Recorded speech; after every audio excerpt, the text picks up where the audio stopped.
નમસ્કાર દોસ્તો, સ્વાગત છે આપ સર્વનું તમારી પોતાની યુટ્યુબ ચેનલ ઓશન જ્ઞાન લાઈવ પર। આજના વિડીયોમાં આપણે ધોરણ 6ના સ્વ અધ્યયન પોથીના ભાગ નંબર 5ના સામાજિક વિજ્ઞાન વિષયના પાઠ નંબર 12 નકશો સમજીએ તેમનું સંપૂર્ણ સોલ્યુશન આપણે આ વિડીયોની અંદર જોઈશું। તેમની સ્વ અધ્યયન પોથી અહીં આપેલી છે, જે તમે જોઈ શકો છો। તો આપણે શરૂઆત કરીએ। પ્રશ્ન નંબર 1, નીચે આપેલા દરેક પ્રશ્નના ઉત્તર માટે આપેલા વિકલ્પોમાંથી સાચો વિકલ્પ શોધીને ચોરસ બોક્સમાં લખો। નંબર 1, જીપીએસ એટલે શું? તો જવાબ આવશે એ, ગ્લોબલ પોઝિશન સિસ્ટમ। નંબર 2, કયા પ્રકારના નકશા જરૂરિયાત પ્રમાણેની વિગતોના આધારે તૈયાર કરવામાં આવે છે? તો જવાબ આવશે એ, હેતુ આધારિત નકશા। નંબર 3, વન્ય પ્રાણીઓ, વનસ્પતિ, જંગલો, ખનિજ વગેરેનું વિવરણ દર્શાવતા નકશાઓ કયા નકશાના ભાગ છે? જવાબ આવશે એ, પ્રાકૃતિક નકશાના। નંબર 4, સાંસ્કૃતિક નકશા માટે નીચેમાંથી કયું વિધાન સાચું નથી? જવાબ આવશે માનવ સર્જિત વિગતોનું આલેખન।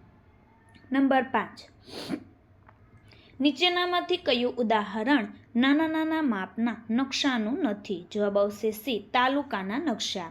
નંબર 6, ભારત દેશ પૃથ્વી પર કયા ગોળાર્ધમાં આવેલ છે? એ, ઉત્તર પૂર્વ। નંબર 7, નીચેનામાંથી કઈ રૂઢ સંજ્ઞા જિલ્લાની સીમાની છે? તો જવાબ આવશે સી। નંબર 8, દેશની રાજધાની માટે કઈ રૂઢ સંજ્ઞા હોય છે? જવાબ આવશે સી। નંબર 9, પોસ્ટ ઓફિસ માટે કઈ રૂઢ સંજ્ઞા હોય છે? બી, પીઓ। નંબર 10, ખૂણાઓના સંદર્ભે કઈ જોડ સાચી નથી? જવાબ આવશે ડી, ઉત્તર પશ્ચિમ ને ઈશા। પ્રશ્ન 2, નીચે આપેલી ખાલી જગ્યા પૂરો। નંબર 1, પૃથ્વી અથવા તેના વિશાળ ભાગની બહુવિધ વિગતો દર્શાવતા નકશાના સમૂહને ખાલી જગ્યા કહે છે, નકશા પોથી। નંબર 2, કુદરત નિર્મિત વિગતોનું આલેખન કરતા નકશાને ખાલી જગ્યા નકશા કહે છે, પ્રાકૃતિક। નંબર 3, ભારતના લગભગ મધ્યમાંથી ખાલી જગ્યા પસાર થાય છે, કર્કવૃત્ત। નંબર 4, રાજકીય નકશો ખેતી, વસ્તી, પરિવહનના નકશા ખાલી જગ્યા ખાતાઓ દર્શાવ્યા હતા, સાંસ્કૃતિક વિગતોના। નંબર 5, તમે ઉગતા સૂર્યની સામે ઊભા છો તે તમારી ખાલી જગ્યા દિશા છે, પૂર્વ। પ્રશ્ન 3, નીચેના વિધાનો ખરા કે ખોટા તે જણાવો। નંબર 1, ખંડ, દેશ, સ્થાનિક વહીવટી તંત્ર તથા તેની સરહદોની માહિતી આપતા નકશાને ઐતિહાસિક નકશા કહે છે, ખોટું। નંબર 2, નાના માપના નકશામાં પૃથ્વી સપાટીનો વિશાળ વિસ્તાર દર્શાવવામાં આવે છે, ખરું। નંબર 3, નકશાની રૂઢ સંજ્ઞાઓની ભાષા ચિહ્નો સરળ અને સર્વમાન્ય ભાષા છે, ખરું। નંબર 4, ભારત એશિયા ખંડમાં પશ્ચિમ ભાગમાં આવેલો છે, ખોટું। નંબર 5, નકશાના મુખ્ય 4 અંગો છે, ખોટું। પ્રશ્ન 4, જોડકા જોડો। જોઈએ અવિભાગ અને સામે બ। નંબર 1, ભૂમિ સ્વરૂપ, તો જવાબ આવશે કથ્થઈ બદામી। નંબર 2, જળ સ્વરૂપ, તો જવાબ આવશે વાદળી। નંબર 3, રેલ માર્ગ, કાળો। નંબર 4, જમીન માર્ગ, તો જવાબ આવશે લાલ। નંબર 5, ખેતી, તો જવાબ આવશે પીળો। ત્યાર પછી જોઈએ પ્રશ્ન નંબર 5, તફાવત લખો પ્રાકૃતિક નકશા અને સાંસ્કૃતિક નકશા। જોઈએ પહેલો મુદ્દો, કુદરત દ્વારા બનેલી વિગતો દર્શાવે છે, જ્યારે માનવ દ્વારા સર્જાયેલી વિગતો દર્શાવે છે। બીજો મુદ્દો, પર્વત, ઉચ્ચ પ્રદેશ, મેદાન, નદી, મહાસાગર વગેરે બતાવે છે, જ્યારે ખેતી, વસ્તી, પરિવહન, ઉદ્યોગ, રાજકીય સીમાઓ બતાવે છે। કુદરતી પરિસ્થિતિ અને ભૂમિ સ્વરૂપ સમજવા ઉપયોગી છે, જ્યારે માનવીની પ્રવૃત્તિઓ અને વહીવટી વ્યવસ્થા સમજવા ઉપયોગી છે। ત્યાર પછી આગળ મુદ્દો જોઈએ તો ભૂપૃષ્ઠ, હવામાન અને ખગોળીય નકશા તેના પ્રકારો છે, જ્યારે રાજકીય, ઔદ્યોગિક અને ઐતિહાસિક નકશા તેના પ્રકારો છે। પછી મુદ્દો, કુદરતી સંસાધનો વિશે માહિતી આપે છે, જ્યારે સામાજિક, આર્થિક અને વહીવટી માહિતી આપે છે। પ્રશ્ન નંબર 6, નીચે આપેલા વિધાનોમાંથી ખોટો શબ્દ છે કે વિધાન ફરીથી લખો.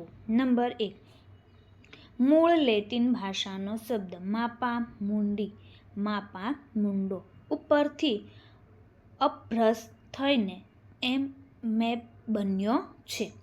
તો આપણે સાચું વાક્ય બનાવીશું કે મૂળ લેટિન ભાષાનો શબ્દ માપા મુંડી ઉપરથી અભ્રસ થઈને મેપ બન્યો છે. નંબર 2, નકશામાં જુદી જુદી પ્રાકૃતિક અને સાંસ્કૃતિક વિગતો દર્શાવવા કેટલાક વિશિષ્ટ ચિહ્નોનો કે વિશિષ્ટ શબ્દોનો ઉપયોગ થાય છે.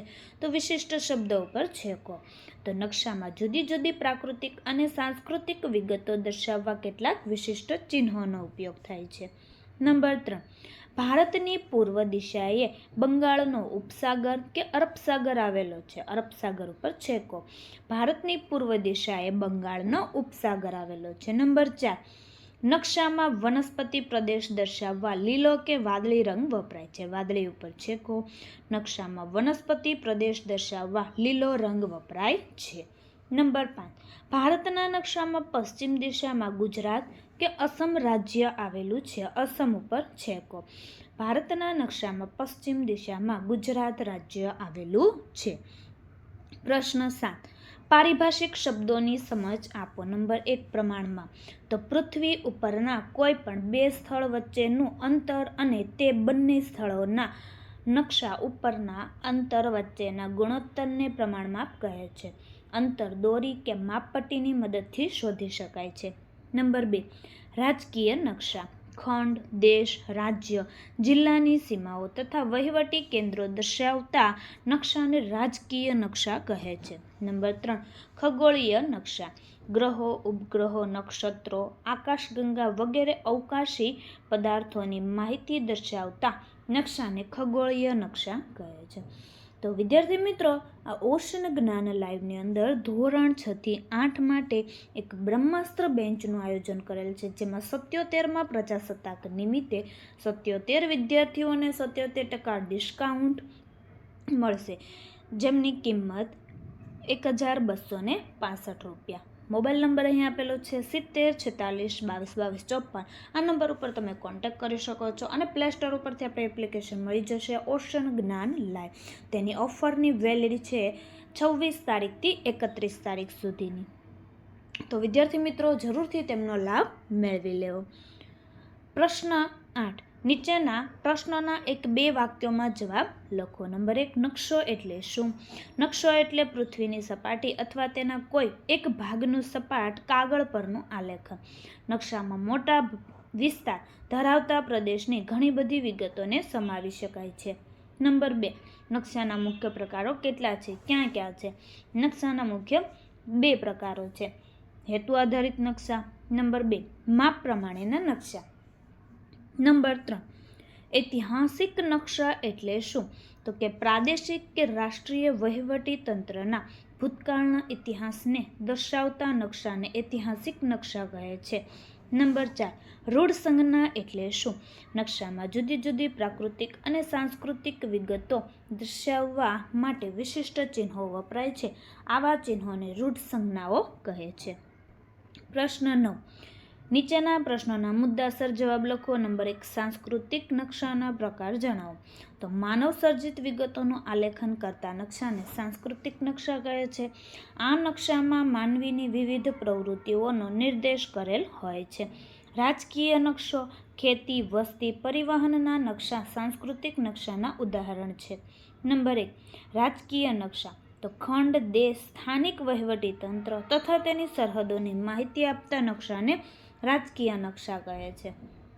નંબર 2, ઔદ્યોગિક નકશા. ઔદ્યોગિક ક્ષેત્રો, ઉદ્યોગોનો તબક્કાવાર ઇતિહાસ, ઉત્પાદન વગેરેની માહિતી ઔદ્યોગિક નકશાઓમાં આપવામાં આવે છે. નંબર 3, ઐતિહાસિક નકશા. પ્રાદેશિક કે રાષ્ટ્રીય વહીવટી તંત્રનો ઇતિહાસ દર્શાવતા નકશા ઐતિહાસિક નકશા કહે છે. નંબર 2, માપના આધારે નકશાના પ્રકાર જણાવી કોઈ પણ એક પ્રકાર જણાવો. તો પ્રમાણ માપના આધારે નકશાઓના નીચે મુજબ 2 પ્રકાર પાડવામાં આવે છે. પહેલો, નાના માપના નકશાઓ અને નંબર 2 મોટા માપના નકશાઓ. તો મોટા માપના નકશા, જે નકશામાં નાનો વિસ્તાર મોટા પ્રમાણમાં દર્શાવવામાં આવે છે અને જેમાં વધુ વિગતો જોવા મળે છે તેને મોટા માપના નકશા કહે છે. ઉદાહરણ તરીકે તાલુકા, શહેર અથવા ગામના નકશા મોટા માપના નકશા છે. નંબર 3, પ્રાકૃતિક નકશાના પ્રકાર જણાવો. તો પ્રાકૃતિક નકશાના મુખ્ય પ્રકારો નીચે મુજબ છે. નંબર 1, ભૂપૃષ્ઠના નકશા. આ નકશામાં પર્વતો, ઉચ્ચ પ્રદેશો, મેદાનો, જળ પરિવાહ વગેરે દર્શાવેલ હોય છે. નંબર 2, હવામાન આબોહવાના નકશા. સ્થળ કે પ્રદેશના હવામાન આબોહવાના તત્વો, તાપમાન, વરસાદ, પવનો વગેરેની માહિતી દર્શાવે છે. નંબર 3, ખગોળીય નકશા. ગ્રહો, ઉપગ્રહો, આકાશગંગા, નક્ષત્રો વગેરે અવકાશી પદાર્થોની માહિતી આપતા નકશા ખગોળીય નકશા કહે છે. પ્રશ્ન 10, ટૂંકનોંધ લખો. ભારતનું સ્થાન. તો અહીં તમને ટૂંકનોંધ આપેલી છે. ભારત એક વિશાળ ભૂમિભાગ છે. ભારત દેશ પૃથ્વી પર ઉત્તર પૂર્વ ગોળાર્ધમાં આવેલ છે. ભારત એશિયા ખંડમાં દક્ષિણ ભાગમાં આવેલો છે અને ભારતની ઉત્તરે હિમાલય પર્વતમાળા આવેલી છે. પૂર્વ દિશાએ બંગાળનો ઉપસાગર અને પશ્ચિમ દિશાએ અરબ સાગર આવેલો છે. ભારતનો મુખ્ય ભૂમિખંડનો વિસ્તાર 8°4 થી 37°6 ઉત્તર અક્ષાંશ અને 68°7 થી 97°25 પૂર્વે રેખાંશ વૃત્ત વચ્ચે આવેલો છે. ભારતના લગભગ મધ્યમાંથી કર્કવૃત્ત પસાર થાય છે.